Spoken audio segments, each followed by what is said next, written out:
This is Kentuckiana's 24-hour news channel, WHAS 11. Live at 5:30 from the leader in television news, Gene West and Doug Proffitt with the Proffitt Report. This is Kentuckiana's news channel, WHAS 11. The battle started right here with Philip Morris slashing the price you pay for a pack of Marlboros. Now it's turned into a full-blown pricing war. Good evening, everyone. Here at 5:30, I'm Doug Proffitt. And I'm Gene West. Well, it started out as a way to compete with the rising popularity of discount brand cigarettes. In April, Philip Morris launched a temporary price promotion, cutting the price of a pack of Marlboros by 40 cents. The promotion was due to end next month, but it was so successful the cigarette maker has decided to permanently slash the cost of all its premium brands. RJR Nabisco has followed suit, cutting its prices as well. Tonight, the News Channel's Ann Jewell sorts through the price war with wholesalers and smokers in Kentuckiana.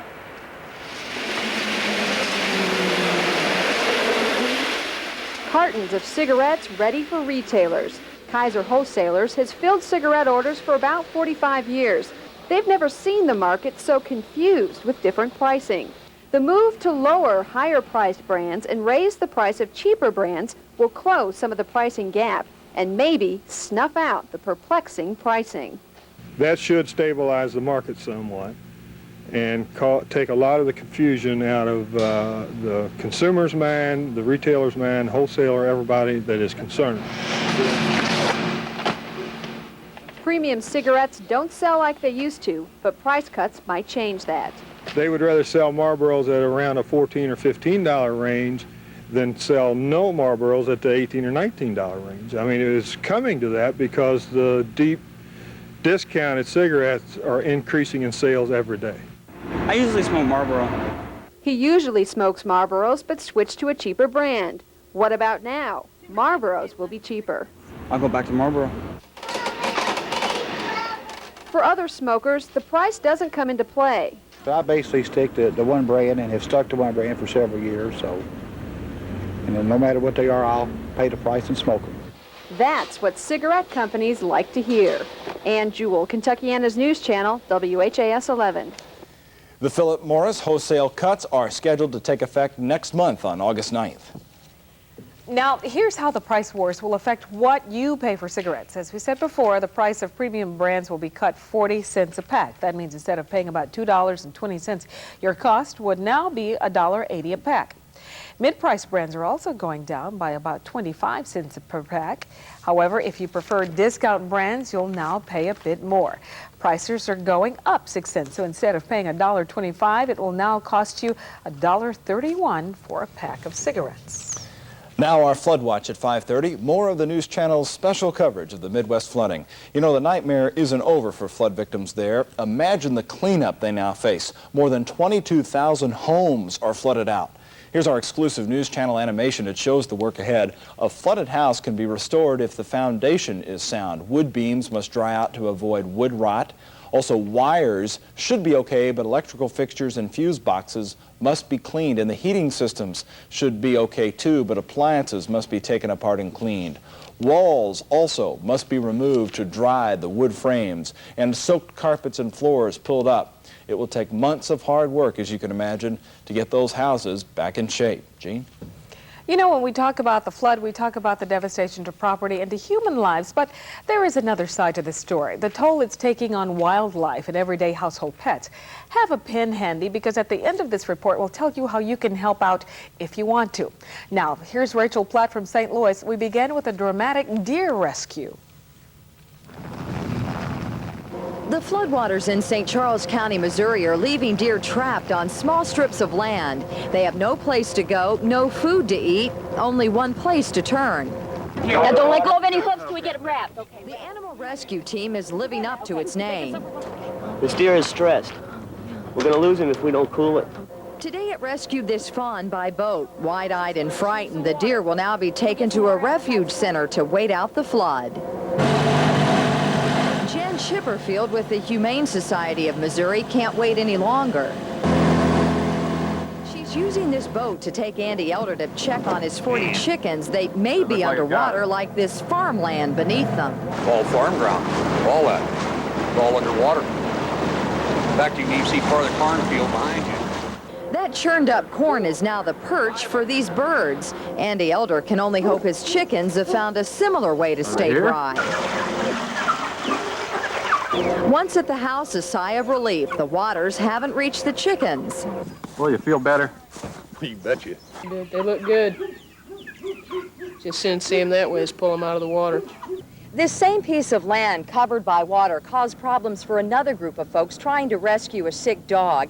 It took them nearly 6 hours to navigate these waters to get to the home and bring the dog here back to land where they can take it to a veterinarian. He's really sick. He may be poisoned. This Doberman may have eaten a frog. Tom McGrath with the St. Charles Humane Society has spent the entire day on this one mission. I know we need to help people, but I mean, the animals are there too. They're family members. Yeah. This dog business is part of Terry Mounce's family, but she's having to say goodbye. So is her daughter Ariel. Floodwaters have pushed them from their home. They have nowhere to keep the dog. The Humane Society will find a foster home for now. It's tough on you? Oh, yeah, very. You glad they have this program, though, someplace for them to go? There you go. We've seen a lot of tears down here and a lot of hugs and a great deal of appreciation for the foster parents that are taking these pets. 400 people have called ready to temporarily adopt the animals until their real owners get back on their feet. This woman, Dee Calhoun, is taking 2 dogs. She says it's her way to help the pets and their owners, giving them peace of mind that at least one part of their life is taken care of. Rachel Platt, Kentuckiana's News Channel, WHAS 11. Now, the Humane Society of Missouri says it can use donations. If you'd like to help out, you can send a check and make it payable to the Humane Society of Missouri. The address in St. Louis is 1210 Mackland Avenue, St. Louis, Missouri. The zip code is 63110. That's 63110. And be sure to put on the check that it is for the Animal Relief Fund. Your buying power is strong these days, but keep your eyes open and you may fall into a sweeter deal. Plus, more than just artifacts are being discovered in one of Louisville's first ever subdivisions. Just 2 stories with new developments since we first brought them to you here at 5:30. Now, the Profit Report update. First tonight, this area along River Road near the city was once full of homes. In the 1700s, it was a premier subdivision, but the flood of '37 wiped it out. Last week, we told you how police are cracking down on people stealing artifacts from old garbage pits in the area. Now, some viewers are telling us they've also discovered Indian burial sites in the area. We're still following this story, so look for more developments coming up next week. Plus, keep an eye on those mortgage rates. Right now, a 30-year loan is back at the low percentage of 7 3/8, but for 3 days last week, it dropped to 7 1/4%.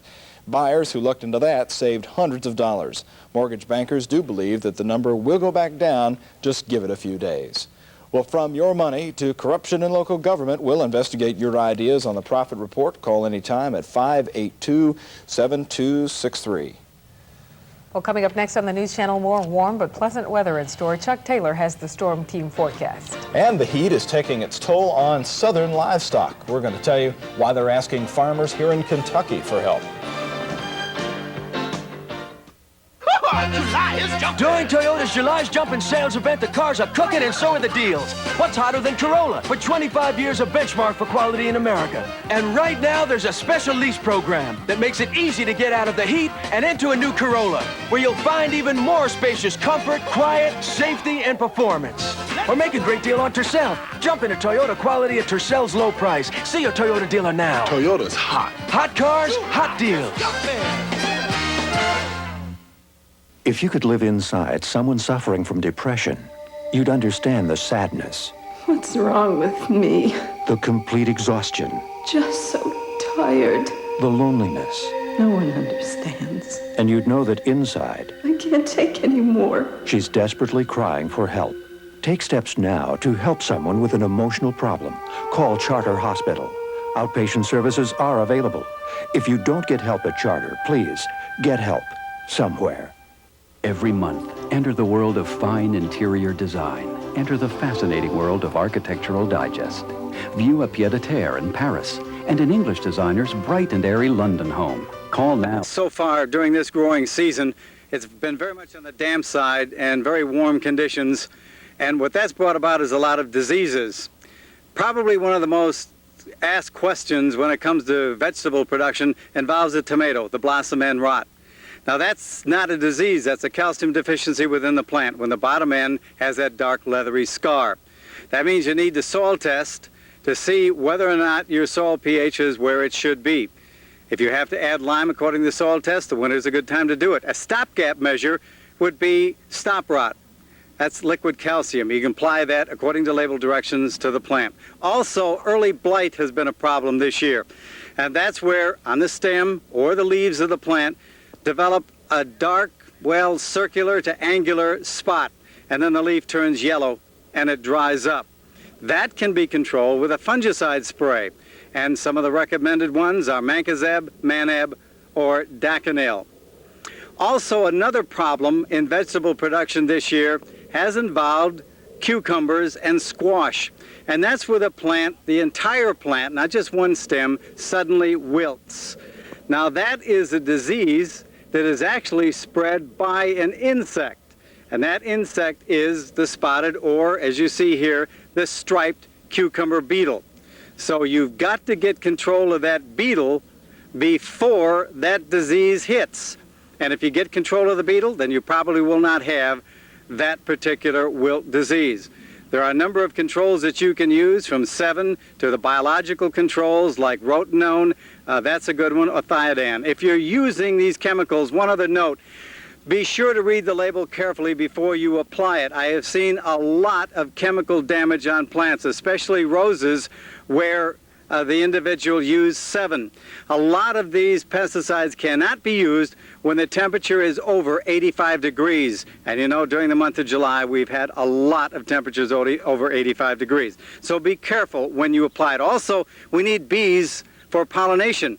And 7 is very toxic to bees, so if you're going to use 7, use it late in the evening when the bees are not active, and it's also cooler. Another question about lawns. When is the best time for lawn renovation? That's coming up.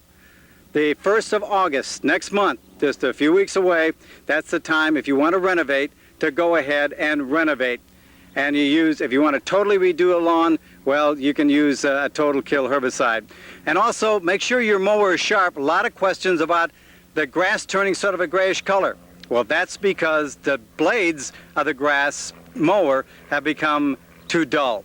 For the Kentuckiana News Channel, WHAS 11, I'm Fred Wishy, the Weekend Gardener. Live from the newsroom now, let's go to Gary Rodemeyer. He's going to tell us about the local stories you'll see here at 6. Hello, Gary. Hello, Doug. Coming up right here on the News Channel in just a few minutes, charges of mismanagement leveled at leaders of the Kentucky Lottery. The auditor says your lottery ticket bought political perks instead of solving state budget problems. Flooding in areas never hit by high water. Kevin Roy has that story live from South St. Louis. And in our series, They've Got Your Number, we tell you how to keep your Social Security number from being used in a scam. Those stories, plus how threats against the President of the United States are more common than you might think. Tonight at 6 o'clock. Doug? All right, Gary, see you then. In our Kentuckiana call-in tonight, your views on the issue of gays in the military. And I'm calling about the gays in the military bill, and I think that gays have just as much right to serve as anybody, but I don't think they ought to push their views onto other people. Thank you. Bye. Okay, we're short on time, but if you have any comments about the stories you see here on the News Channel, give us a call. Call us and tell us what you think about the changes in what you pay for cigarettes, or what you think about the lottery audit on mismanagement practices. Give us a call at 571-1101. That line is open 24 hours a day. Thank you very much for joining us both here at 5:30, but stay with us. The News Channel continues live at 6. Should have received more of your money. Good evening, everyone. I'm Gary Rodemeyer. Melissa Swan is on assignment tonight. Car washes, fancy dinners, and a cash advance at a Las Vegas hotel for the lottery's president. That's where some of your lottery dollars have been spent, according to an audit that was released today. And as Mark Hebert reports, the state auditor is calling for the resignations of the lottery's board of directors and its top officers. For every buck that you spend on a Kentucky lottery ticket, only about 20 cents helps pay state government bills. In part, that's because top lottery officials are guilty of gross mismanagement. according to an independent audit released today. State Auditor Ben Chandler thinks the lottery has cheated taxpayers. We're talking minimum of $20 million annually. That should have gone to the taxpayers and didn't. That's correct. Here are some of the lottery's questionable expenses. $8,500 a month in car allowances for lottery employees, more than $18,000 in chartered airplane flights, $4,000 in fax machines and other equipment for lottery board members and officers, $12,000 on lottery credit cards, most of that charged up by lottery president Brian Potter. Potter spent lottery funds on $16 car washes and dozens of nice lunches and dinners at Louisville restaurants. And according to his expense reports, the Mirage Hotel and Casino in Las Vegas gave Potter $400 as a cash advance, according to the state auditor's office. But in terms of big bucks, Chandler is most concerned that Kentucky's lottery has $37 million in accounts receivable, the most uncollected cash of any lottery in the country. The lottery also failed to properly bid millions of dollars in contracts, according to the audit. I believe that all of these contracts violated the law. Because of those allegations, Chandler is calling for the entire lottery board and all of the top day-to-day managers to resign. And this phone book size audit we're going to show you in just a moment has been turned over to Kentucky's Attorney General and the FBI for a criminal investigation. And Chandler did emphasize that the integrity of the actual lottery games is not in question. Gary, the actual games, he said, are clean. But your report was just 1 minute and 30 seconds long. Right. I assume there's more to come here. Well, as you can see, it's the size of a phone book, this audit is, and there are several allegations we didn't even touch on in this report. And one was that the vice chairman of the lottery board, Ralph Hacker, indirectly benefited from $650,000 in radio ads that were placed by the lottery. And as you know, he's a radio executive in Lexington. So there's much more to come out, and much more, I'm sure, if you read the newspapers in the morning, you'll be able to see just where the lottery is spending all that money. All right, Mark Heber, thank you very much. Well, tonight, the president of the Kentucky Lottery, Brian Potter, denies any wrongdoing in this case. Potter admits he spends Kentucky Lottery money on entertainment and meals, but he says those expenses are part of the lottery's cost of doing business as a sales and marketing operation. Potter says he plans to stay with the lottery. No, I have no intention of resigning. I'm very proud of my performance here and what we've been able to achieve here and for sales and improving the Kentucky Lottery. Potter also denies several of the allegations in the audit makes against him. For example, he says he never received a cash advance at a hotel in Las Vegas, as the report claims. There is plenty of reaction tonight from people in Missouri who thought their homes were safe, only to be flooded out again last night. A broken levee in South St. Louis is causing most of the problems. Our Kevin Roy is there with more on how those people are coping today. Kevin, these people have never been flooded like this before in that particular area. Never before, Gary. Tonight we are back at the River des Peres in South St. Louis, a river which might more accurately be called the River Despair, considering what these people here have been through. Last night, as you mentioned, the levee here broke in 2 spots, causing a major emergency. Hundreds of people evacuated from their homes tonight, and hundreds of others are playing a waiting game. Will their now repaired levee hold? The view of a waterlogged battle zone from high atop a Humvee, the choice mode of transportation in Operation Desert Storm. But instead of crossing desert sand everywhere, water is the enemy. It's just shocking to see. It's now up to 47 feet on the River des Peres. What's normally barely a trickle emptying into the Mississippi has claimed more than 100 homes in South St. Louis. We have to fight it. Right?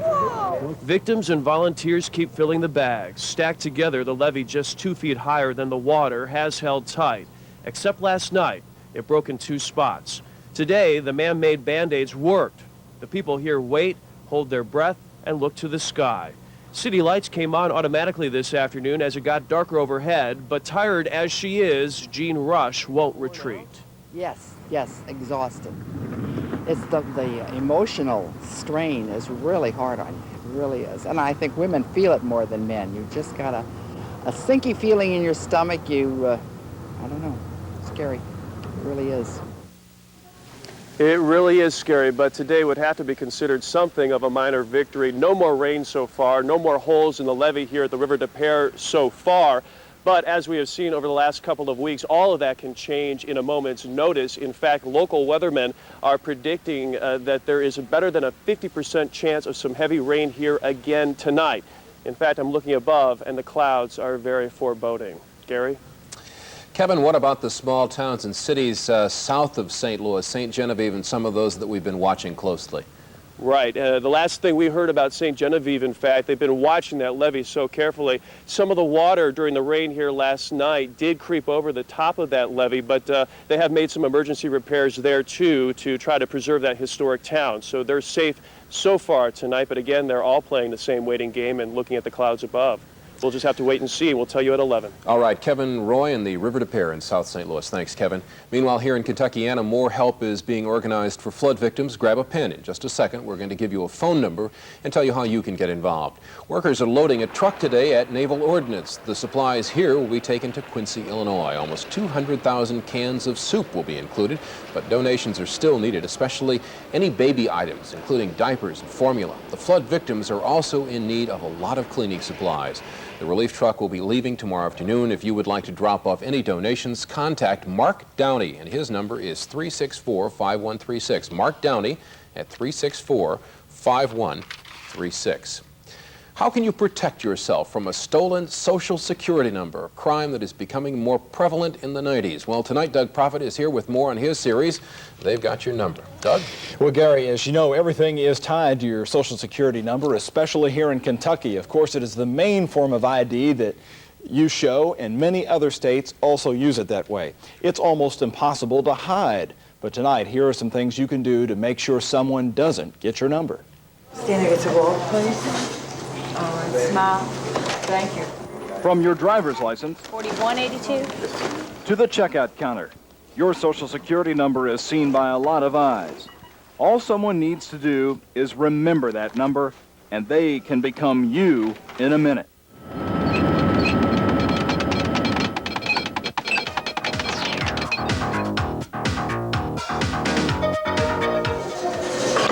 The big question. Why does Kentucky put your Social Security number on your license in the first place? The answer? An amendment to a federal law allows it, and Kentucky officials say it's made the system more efficient. Thank you. But do you have to give your number out at the stores? No. The top man in the southeast region with the Social Security Administration reminded us of that. We try to generally publicize throughout that, the Social Security numbers for these purposes, and it's not for anything else. But it's not for ID, or is it? I mean, no, it's not. It's not for identification. No. So why do so many stores ask for your number? It's a touchy subject because the law doesn't require it. The stores have adopted their own policies. We wanted to ask the major local retailers, but only Target and Kroger would go on camera. If I don't want to give my number to one of your employees, can I refuse? You can refuse. We'd like to see some identification. Other merchants look at driver's license. They'll take down the Social Security number, then they'll take other pertinent information like date of birth and so forth. So with the Social Security number, it's become pretty much a universal number now. Throughout our series, you've heard what a frustrating crime this new scam of the 90s is. Most times, you'll never even know who is using your number to get the credit cards or how they got your number. All of the victims of Social Security abuse told us they had no place to turn. You've tried to find her. She's in Louisville, right? Mm-hmm. Downtown. And you've looked? 42nd Street. You've looked for this one. Number's been disconnected. I can tell you all about her. But the police tell you don't touch it with a 10-foot pole. Then I am in trouble. With police overwhelmed, we found one agency that seemed to be having good luck stopping this scam, the U.S. Postal Inspectors. Their unique relationship with the credit card companies seems to be the key. We work very closely with the credit card industry. And right now, we've got a program going in which we are exchanging computer tapes with them almost on a daily basis. If the abuse gets so bad, should you change your Social Security number? Most everyone is telling us no. Matthew Coulter, at the age of 20, had a former boss steal his Social Security number, then open dozens of credit card accounts in his name. But to this day, he won't change his number. If I change my number, I'm afraid in years to come now, if I retire or whatever, I'll have a mix-up in how much they owe me on my Social Security. But again, we go back to the Social Security Administration. They control your number, but many victims tell us they are no help in tracking down answers. We asked the top man for this region why that is. You're the line of first defense, but yet you're not a police agency. That's true. Should you be? No, we have a great role and responsibility of trying to administer the Social Security program equitably, efficiently, and making sure people understand their full rights and responsibilities. Well, there you have it. It all goes right back to no real good way to protect your own number. And remember, though, one way to protect it is just don't give it out. If somebody tells you it's the law, you must give it out, they are wrong. You do not have to do it. Stores have made it their policy, but it is not the law. So just give them a credit card number instead. Also, never say your number out loud. If you must give it out, just let the employee write it directly off your license.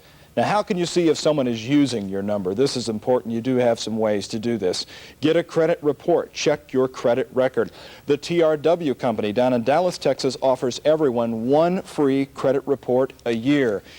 And write this telephone number down for the Social Security Administration. They have a service that estimates your retirement benefits for you, what you're supposed to get when you retire. If you get that number back and it looks like it's off or completely wrong, it could be an early warning sign for you. The number is 1-800-772-1213, and we're going to show you this again at the end of the news. And Gary, one woman called us and said, starting tonight, the way she's going to get around not showing her number is when she goes to the store, she's going to pay for her groceries with a credit card and pay off the card right away. What you're suggesting here is no more Mr. Nice Guy from consumers to be rebellious and to keep that number secret. Go ahead and do it. If you have to throw up an argument at the store, go ahead. But some people who don't want to wait in line are just going to go ahead and give the number anyway and run out of there. All right. Thank you, Doug. A familiar last name is included in a Southern Indiana drug bust. We'll tell you why a popular movie is also closer to real life than you may think. You're overreacting again, Oregon. If I don't overreact, the president's... Grand jury late this afternoon. He faces 2 counts of sodomy in the 3rd degree, and he will be arraigned on Monday. Puckett resigned from his job after he was accused of molesting one of his male students.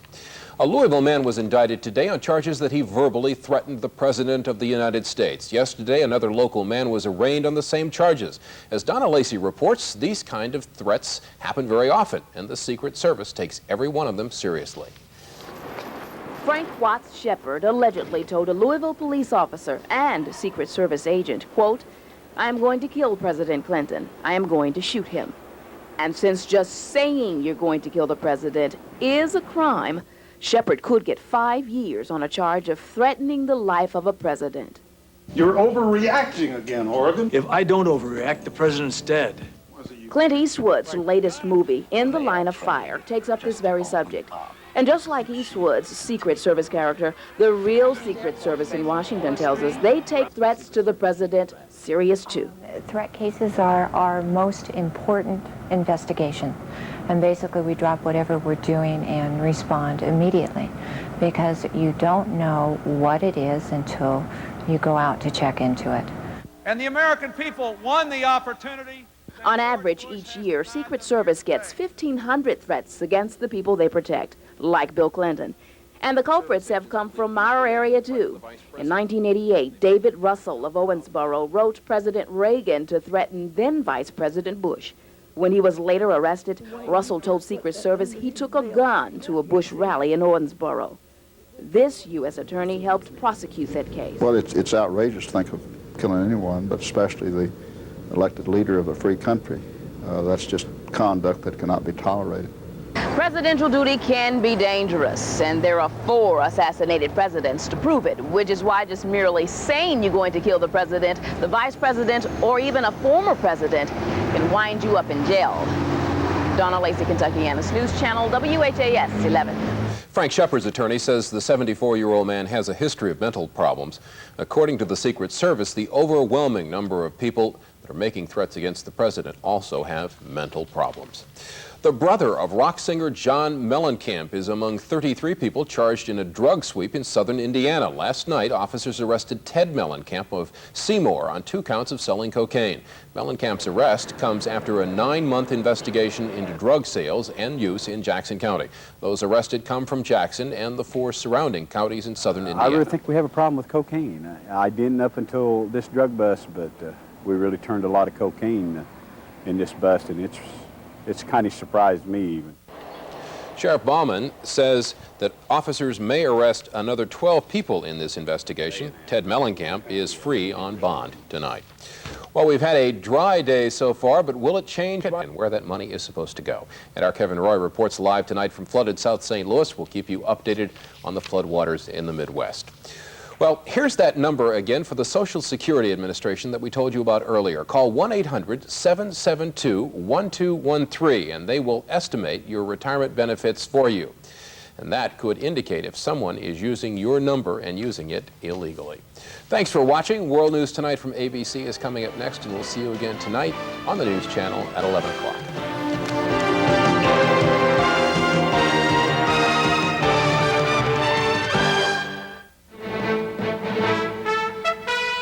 From ABC, this is World News Tonight with coverage, combining prudent judgment with dedicated service. That company is Aflac. Aflac, insuring over 35 million people worldwide.